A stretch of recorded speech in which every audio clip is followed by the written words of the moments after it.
Wake that ass up. Early in the morning. The Breakfast Club.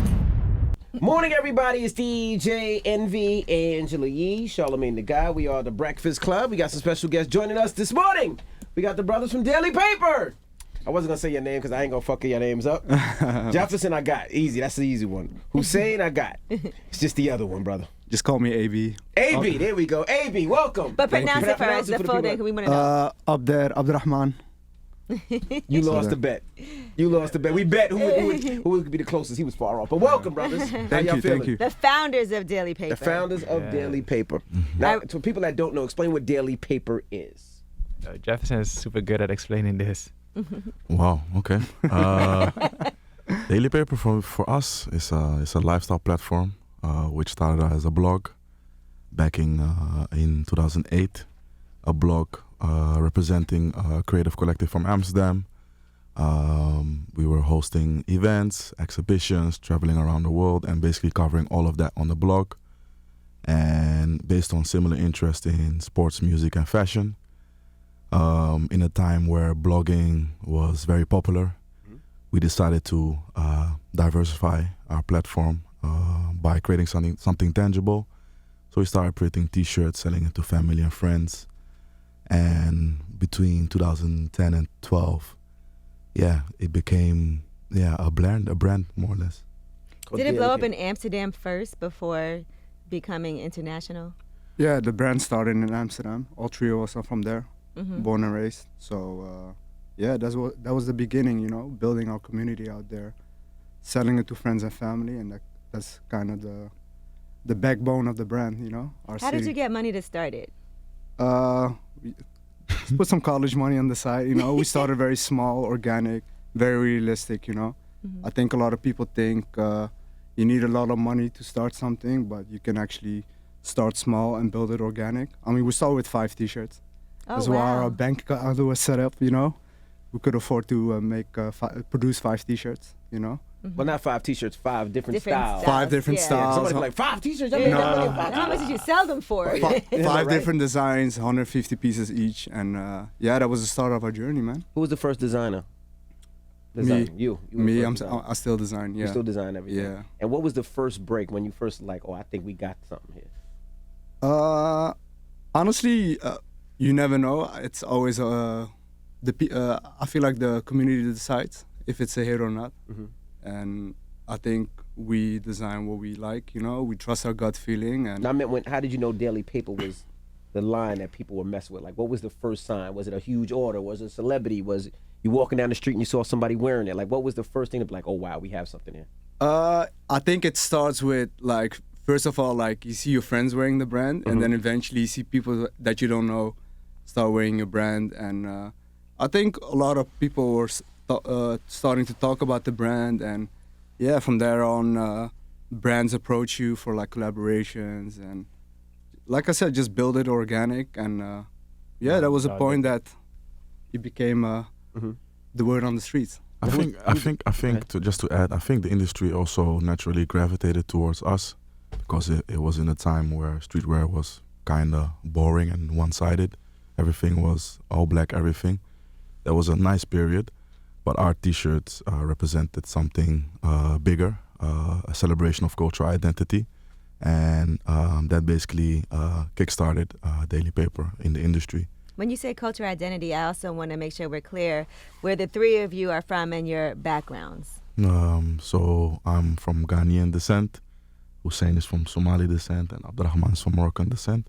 But we all found each other in the Netherlands, in Amsterdam. Our parents made a journey to that country for a better future, and that's what we celebrate with our platform. And I was asking, who was the first celebrity that you guys seen rock it, and how was that feeling when you first seen him wear it? First celebrity? I have no idea. You can't whisper into the mic. Yeah, whisper into the mic. I'm like, yo, that doesn't work. Who's that I don't again? know who the first one was, but they were this, you asked before, when was your first big break? I think throughout our journey, we just celebrated 10 years of Daily Paper. And congrats. Thank you so much. Yeah. Thank you. Against all odds. And but every week there was something that we were thinking whoa, we just did this or we just did that. And when was the real breakthrough? Like, I think like the first time you see like a stranger wearing your clothes, I'm like, wow, that's crazy. The first time, you know, an international blog writes about us, like, what? They actually posted about us. What was the first collab you guys did? We did our first collaboration with Filling Pieces, right? Yeah, it was It's a Filling brand Pieces. from Amsterdam, Yeah. from our brother Guillaume. You know, like that's our first collaboration. We did something with a friend, and eventually, you know, like we did a whole bunch ever since. Yeah, you guys are the king of collabs. I just wanted, but I love that. Yeah. You know, and so you didn't start off with the intention of becoming a clothing line. As you started off as a blog, were you like, okay, Daily Paper, that'll be a dope name for a clothing line too? Or was it something that, like you said, was organic? You just did some internal things and then it blew up? We had so many different names at start, right? We tried, you know. We just knew we wanted to start a blog.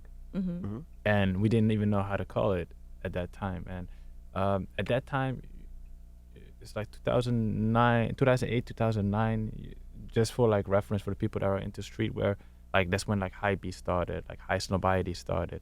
I started like looking at like blogs in North America that were having like this little blog spots. They were talking about like culture and style in New York, or like what was in New York, like Street Etiquette, Madbury Club, yeah. Bobby Hundreds. Bobby Hundreds in like in where the brand called the Hundreds in LA, and they were showing like how the streetwear scene was growing in their respective areas, and that's when we felt like, yo, actually like Amsterdam is hard too, you know. We have so much great stuff, like let's display that to the world. That's how the blog started. We couldn't find a name. And I think this is like, what is it, 2007, Ludacris just dropped this album called Release Therapy. He had this song called Mouths to Feed, and he says this line, and he goes like, I can't keep up with the news, but I get that daily paper. And we're like, oh, crazy. Yeah, That's dope. we love that line, and then I think we just went for a daily paper. Now you talk about streetwear, you know, one time, like you mentioned earlier, streetwear kind of, I want to say, died. And, you know, people weren't wearing it as much, and maybe it died because everybody started going to it, right? Everybody with a name came out with a clothing line. So during that time, what did y'all think about streetwear? Me personally, I just thought it was evolving naturally, you know. The people that made T-shirts at first, that was because that was the easiest thing, you know. You can go to a print shop, you know, have an idea, and all of a sudden now you have a culturally loaded item that has a print, your brand name, or a reference that you like. And eventually, like, people get older and they are able to do more stuff. So the natural evolution was always like, yeah, you're gonna try to make more than that T-shirt or that hoodie, you know. Now you want to make a jeans jacket, now you want to make a bag, now you want to make a watch, now you want to. And a lot of people. Same with our brand, you know. We started with T-shirts and hoodies, and if you look at us, we make like from head to toe, we do everything, you know. So How do y'all think y'all stay relevant? Because, you know, you look at a lot of street brands, like sometimes they pop good for like 4 or 5 years, right? They're heavy. Then they start to decline, but you guys have been consistent for a long time. How do you guys stay? And growing a lot. Yeah, how do you guys stay consistent and continue to grow? I think our vision, what the brand stands for, you know, our brand aesthetic was always about our culture, and 10 years later it's still the same, more involved. And I think people like our consistency and progression. Like I said, we started with 5 designs, not 5 T-shirts. And now we make full-blown collections. We do women's wear, like you said. We do a lot of collaborations, you know, and we're trying to tap in on everything, you know. If we can design a car, we can do that. We have a clear DNA, and we want to apply that to everything that we do. Everybody from Jay-Z to Diddy to Burna Boy to J. Cole has been spotted in some Daily Paper. Yeah. Which one got y'all most excited? You showed me a picture yesterday of Dave Chappelle wearing it, so that got me stoked as well. Dave Chappelle. I'm wearing Daily Paper right now. Angela, Thank you so much. yee. Shout out, Angela. Nah, I don't know. Like, I think we have like so many stories of like, my phone just dropped. Was it natural? Like, did you send it to them or a stylist? Like, how does that happen? I think everybody has a different story. I think like Yeah. one day, like, God rest his soul, we in the airport and we both were wearing the same jacket, and we bump into Mac Miller. Yep. And he goes like, yo, that jacket's crazy. You know, like, So like sometimes it's just like you bump into Did somebody. you give it to him off your back? No, I would wanted to give him, but we were just getting started. Like That was the only jacket we had, you know. you know. And who else? That was actually our trip to China to do more production. Exactly. So That was cool. one of the a good first trips. start, yeah. Nipsey, I thought that was like so dope. Actually, came to the store. He came to the store Which store? in Amsterdam, Okay. and Which store, indeed. no, I remember like he came to Amsterdam, and he had a show. So I went like, I had a friend who was working there, and I helped promote the show. So I'm like, yo, if I can, at the end, let me, I'm a big fan. Let me get him some clothes. And then my friend was like, yo, I can just give you like a backstage pass, but like You're on your own. You're on your own. I can't do nothing for you. And I was like, okay, cool. And then I was like standing in front of like, the door. The door is closed. It's like. So you outside his door? Huh? You outside his door? I'm outside his door. Stalking, Like, I had to. I'm like, you know what? Pop. I just knocked the door, and they were mad cool. Mm-hmm. And you were by yourself, by just knocking myself. on the door. At that moment, I was by myself. But we had so many moments that, I could tell you so many stories about like us trying to get our stuff on the artists that we really like. But to finish, like for instance, like the Nipsey story, because that one really stayed with me, is he came back to the store and spent so much money. Wow. Like I think that was the most single order that we had in That's such a dope. long time, and he made it really like a point to do that. I remember like we don't take American Express in our thing, and that's the way he wanted to pay, and we said like, you know what, your card's not working, so it's all good. We love your music. Here you go. He's like, nah, like he made sure that we got paid that day. Yeah, That's dope. yeah. That's a dope story. Also, shout out Lil Baby, man. Oh yeah. Also. Came to the store 2 months ago. Also, like, spent some money on our clothes. Also, we gifted him, of course, but he's a big supporter of the brand as well. Now, you guys started off with the store in Amsterdam. You've had pop-ups, right, also in other places. And then the store in New York, which, by the way, it's on the Lower East Side on Delancey Street. It looks amazing just from the out. It don't even look like it belongs there. Yeah. Why did you decide New York was a place to open a store? Yeah, we actually didn't want to do New York at first. Like, I mean, it's so. New York is so expensive. Why did you want to do New York? I mean, we wanted to start closer at home first. We were way more known in France, UK, anywhere else but North America. So we thought it would be easier to do it in London first, and then maybe like do Berlin or Paris, etc. But we all knew one day we're gonna have to do New York. And when the opportunity came, we were like, one day we're gonna have to do it, so might as well do it. That looked like an expensive store too. Just the way that it looks from the outside and the whole design of it. Because people can open a store, it's an empty box, and they put in the clothing. But you guys took a lot of care in the whole design of the store. So what was that process? Yeah, it was a long process. It was the first time we were able to design our own store. Before 2016, we opened our first store in Amsterdam. We had no money, but we didn't even know if people were actually going to shop with us. We opened New York, 2021? 20. Yeah, something like that. During yeah. the pandemic? During the Yep. pandemic. Sheesh. Yeah. Election, BLM. Terrible. A lot of things were terrible going Kind on. of had a false start though, Yeah. because all our people from Europe, they couldn't come to celebrate with us. Store opening, Yeah, it was closed for most of the time when we opened Yeah. it, The riots. Yeah, I know y'all was like, damn it. For everything. I know y'all was Yeah. like, God damn, this is bad. This is, I should have went to France. Yo, but Yeah. everything happened for a reason, Absolutely. and but like that store, yeah, we did take a lot of care into it. Every detail is touched, and when you walk into that store, you'll realize like, hey, actually, I'm just transported into Daily Paper's world. I was going to ask, did anybody try to buy Daily Paper? I'm sure a couple people try to offer you guys to buy the clothing line, like they bought a lot of these other clothing lines. Yeah. And you guys decided not to sell? I don't think it was the right time. Yeah. I think there's a time for that. I I felt like we had so much own growth to do before it comes to that. Yeah. So y'all still enjoy it. Yeah, Absolutely. obviously, because like I finished my bachelor, I see Daily Paper as my master's, and we've learned so much because we come from a DIY generation, so do it yourself. Basically, taught ourselves everything, every aspect of the company, and yeah, it has enriches us. So Exactly. for me, it's a blessing. What would y'all tell somebody? Because there's a zillion and one kids out there. There's a zillion and one people with their own clothing line. There's a zillion and one people that's not gonna make it, but you guys made it. So what would you tell somebody who wants to create their own clothing line and wants to do their own designing and wants to do their own marketing and open their own store? What would you tell them that's listening right now? I think start small. Start with a vision, with an idea, like what's your substance, what's your added value. I mean, everybody can start clothing brands, but what makes you different? Mm-hmm.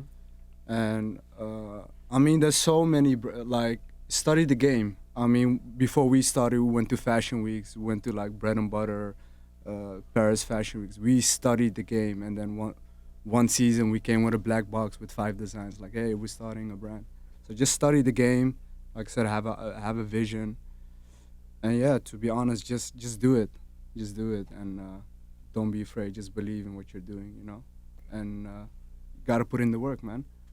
I mean, now people think like after 10 years, we have so many people working for us that we kind of calm down, not doing more.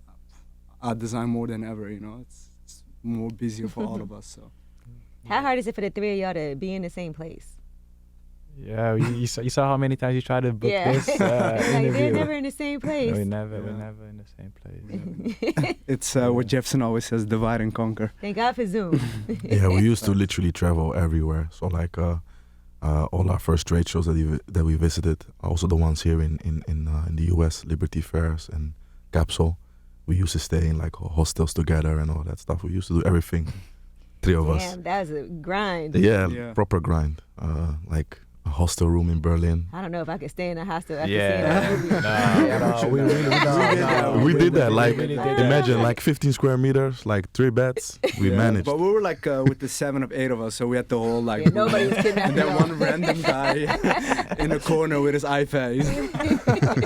I was gonna ask, so what do you guys do when y'all don't agree? Right? It's always a particular moment where y'all don't agree. You might have to move some furniture and wrestle. So how does that work? What do y'all do? We wrestle. We argue, we yell, but it's we try to do what's They best. just for get all an of us. attitude. Yeah. Okay. I yell a lot. Yeah. Like I just yelled this morning. I yell. He a lot. was definitely yelling. I yell a and then lot. he threatens to like not come to work. Oh, all wow. the Coming time. in. Wow. No, it's actually I was taking a mental break. But go ahead. Okay. No, I think we don't fight over everything, We can fight over everything, every little detail, but sometimes you just be like, Yeah. It's all about communication, just being honest how you feel about it. And at the end of the day, we all have the same goal. We all care. We have a shared baby, and we want the best for it, Yeah. This was built out of initiative. So I think the most important thing is that we give each other freedom to explore and to venture into different things. And if it's a good idea, why not? I remember when you guys did the collab with PopCon, and I got a package sent to my house, and I didn't even know about Daily Paper like that, but I just liked it when I Nice. got it in the mail. I Nice. got like a t-shirt. I got some earrings. I had some Beautiful. bamboo earrings. That was a nice Nice. touch. Wow. Sick. Yeah. We really was inspired by his. He really likes to dirt bike, Mhm. and we really wanted to tap into that. And the collab came out great. It's kind of a reflection of him and a reflection of us. So that was a cool collab, and also tapping into the Caribbean culture. Mhm. That kind of shows off that the brand is. It starts in Africa, but we want to tap into different cultures as well. Where would you now you said you're from Morocco? Yeah. Your background, you're from Moroccan descent, Somalian descent. somebody, yeah. All right, Ghana. So if you had to pick a place to put a store, where would be the next place you would put a Daily Paper store out of those 3? Ooh, Y'all have one in LA? No. no. London, right? Y'all need London, LA. yeah. Y'all need London. They do have Yeah. London. We have London, Amsterdam, and New York. Yeah. All right, so out of those 3, I think Out of the those- most logical sense is Ghana, because we already did a few pop-ups out there, which was a Okay. success. But Yeah. we got I it. I think for us, like I think also for him, it's a dream to do something in Somalia Yeah, one day. amazing. But obviously, the situation out there is not really safe. But hopefully one day we can do it. Yeah. Yeah, inshallah. And hopefully next year, like a pop-up in Morocco, you know? I love That's that the you guys goal. are really represented, and I want to talk about the design of the clothes and how you actually integrate, you know, just heritage and culture into that. Yeah, I mean, it starts all with like doing a lot of research, just finding angles that inspires us to build a collection. So it can be a tribe, it can be a lifestyle, it can be a African leader, it can be a print. It starts from a story that we want to tell, and from there we just like visualize it.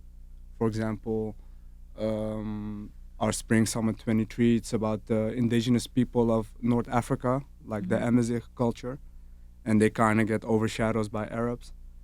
And through our collection, we want to show that we want to highlight the indigenous people that have a strong culture. They have a strong culture in nature, in prints, in storytelling.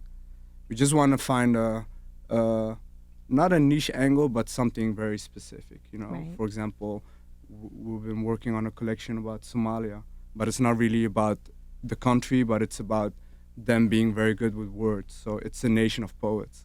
So how do we tap into that, and how do we make a story out of it that's kind of now, you know? Back in the days, we were looking at the past, what was happening back in the days, and now we're focusing more on the future. Because there's a lot of cool things happening out there, a lot of inspirational things, and we kind of want to highlight that.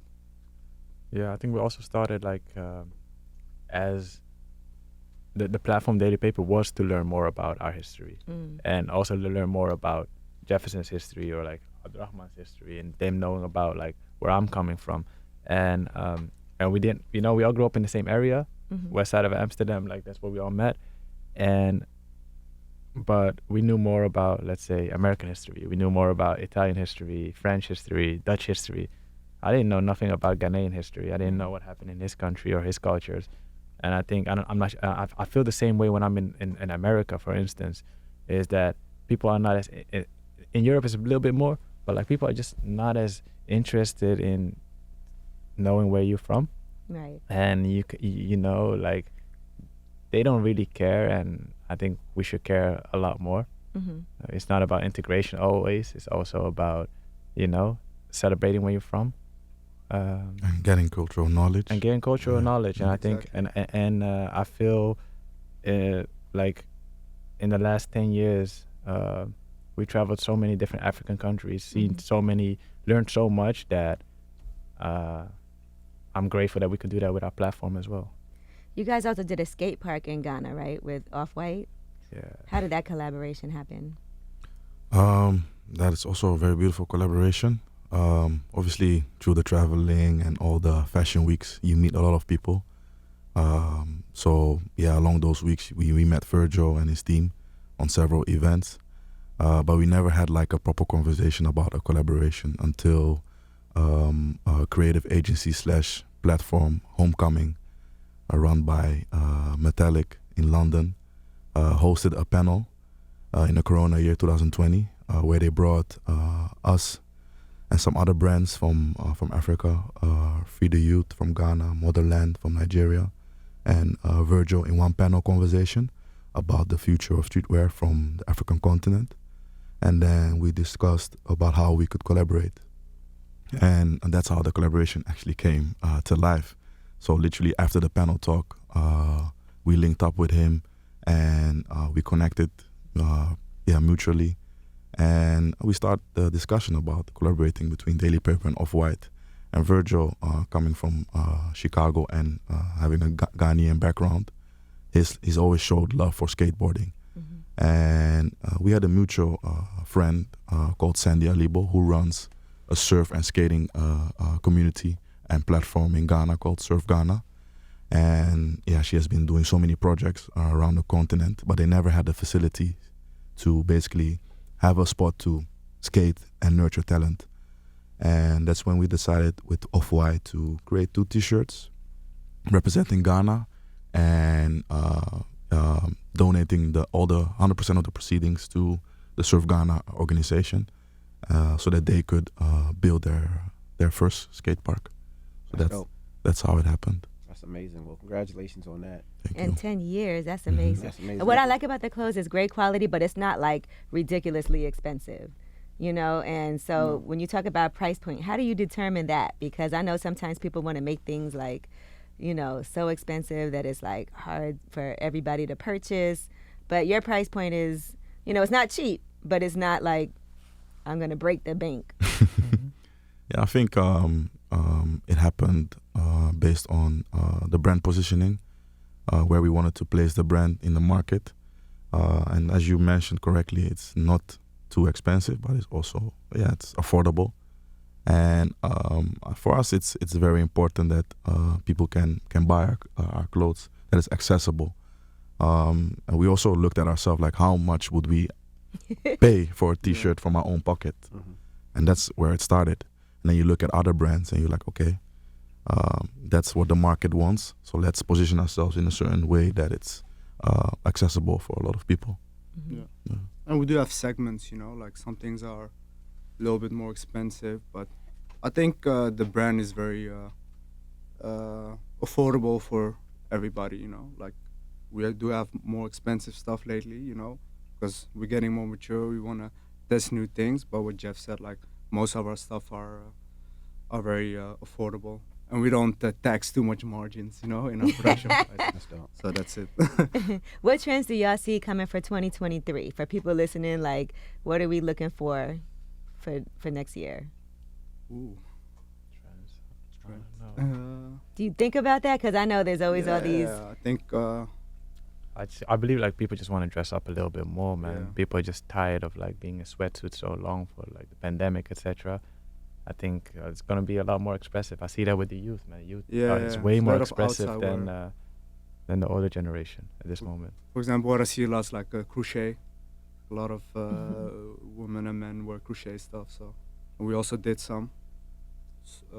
Went quite well, so we want to tap more into that, you know. Yeah, crochet is like we're done with just t-shirts, hoodies. It's all no-brainer. Now you want to make like nice outfits, like 2 pieces that you can wear in the summer, you know. Let that chest breathe, you know. It's just. What was the worst trend you think that you hated the most that you guys have seen in fashion in these past 10 years? Oof. All black everything, man. Oh, wow. Yeah, the long T-shirts with the zip on the side. You didn't like that? Nah, I don't like random zippers. Nah. Yeah, that was a big one. What about the everybody wearing the bell bottoms now? How do you feel about that? I think it's nice. You like the bell bottom? Yeah. Mm-hmm. I think it's nice that people are just like, you know, trying new stuff, you know, or old stuff again. Yeah. Things that you never thought would come back into style. Yeah. For example, what I do notice, like those leather jackets, those Averick type of jackets are coming back. Yeah, the which Averick is cool. jacket, So yeah. it's funny how history keeps repeating. No, the funny thing, they never left. It never left New York. Oh, New York always yeah. wear But Avericks. now They you see always like, wear the what's the Vans and what else do they wear? They always wear Pele jackets. Pele. Yeah, They never let the 8-ball jackets. Like people Yeah. always wear them in New York. Yeah. Like Timberlands and Air Force Ones. They never leave New Exactly. York. It's New York, and you could get Air Force Ones and Timberland regardless. Yeah. And you know what I wanted to ask you guys about this internship program that you do too, because I think that's important to think about, like what's coming next and who else can we help influence and put them on a pedestal so that they can also do what we do what you do, not we. Yeah, like we as you travel a lot, especially in Africa, you learn a lot about like passport inequality. Is like a lot of people cannot just like travel as easy as we can. You know, I don't think you guys ever had trouble traveling because your passport is almost good everywhere. You know, and same goes for us. You know, like I have a Dutch passport. I can travel to so many places, and there's like so much talent in Africa that's doing amazing work, and that can, you know, benefit a company like us like tremendously, and so many other creative places. But they're like, it's very difficult for them to travel to even come to New York. You know, they will have to apply for visas, or like same goes for Europe, and so a lot of companies, including ourselves, like we usually just used to look at like where can we get interns from without too much hassle. You know, like maybe from the Netherlands, or like maybe from any of those countries that, you know, that's easy. And now we just had like an intern from South Africa. Yeah. And that was cool. Like we did like a contest together with Bubblegum Club, and we just let like young African creatives enter this competition, and eventually, someone got picked, and he just finished his first internship. Yeah, he finished last week. Yeah, shout out Riyadh. Yeah, the Yeah. brand, That's so dope. the brand has always been like a platform. Because when we started, we never had like a proper helping hand. Obviously, we educated ourselves, but there were a lot of moments where we felt like, okay, who could guide us through this certain route? And I feel that we don't want the other generations behind us to go through that. So, as a brand, I think it's our responsibility and duty to keep the doors open and make sure there's a next generation coming up that even does better than us. I think that's the goal as well. All right. And then Daily Paper, I think what's great about the brand is you guys are the founders, but it does stand on its own. It's not like, because I actually went to the store, shout out to all my friends in the store. They always take good care of me. And I just liked the clothes, and I didn't know the story behind it until I came, and they were explaining everything to me, and then I went on the website and I was like, let me do a little bit more research. That's why I was excited for you guys to come up here, just because the clothes are great, but the story makes it even greater. Yeah, we need to do better with storytelling on this side, Mm-hmm. because in Europe they seen us grow up. Mm-hmm. Here, I'm like, oh, y'all don't know about us. And then of course they, New York. That's what I noticed about New York too. New York is its own world, Goddamn right. Like New York doesn't even look at any Yeah. other place but New York. So you can do 10 years of amazing work in Europe, and they'd be like, yeah, but I don't see you here. Yeah, it doesn't resonate with them. You know, you're not here though. And The formula the success that we have in Europe, that formula you cannot copy paste the same formula in New York. You need, Totally different. You need to go Yeah. back to basics. You gotta be back in the streets Back and to the learn. grind, that's right. Yeah. yeah, Soak everything in. So We appreciate you guys for joining us. thank I you think for we having got us, some man. gifts too. A.B. Jefferson Hussein. yeah. Thank you guys AB. so much, man. No, thank you. Thank you very man. much for Thank you, having man. us. They Appreciate want to it, follow man. y'all on Instagram if they want to follow y'all on Instagram. Yeah. Yeah. If you want to, if you want to. Go to Daily Paper. Yeah, you can follow Daily Paper, man. Follow at Captain Daily Oshima. Paper. Yeah, just follow Daily Paper. It's fine. Just follow Oh, don't worry about it. All right, well, it's Just the follow Breakfast Daily Club. It's Paper. the brothers from Daily Paper. Yeah, thank you so much.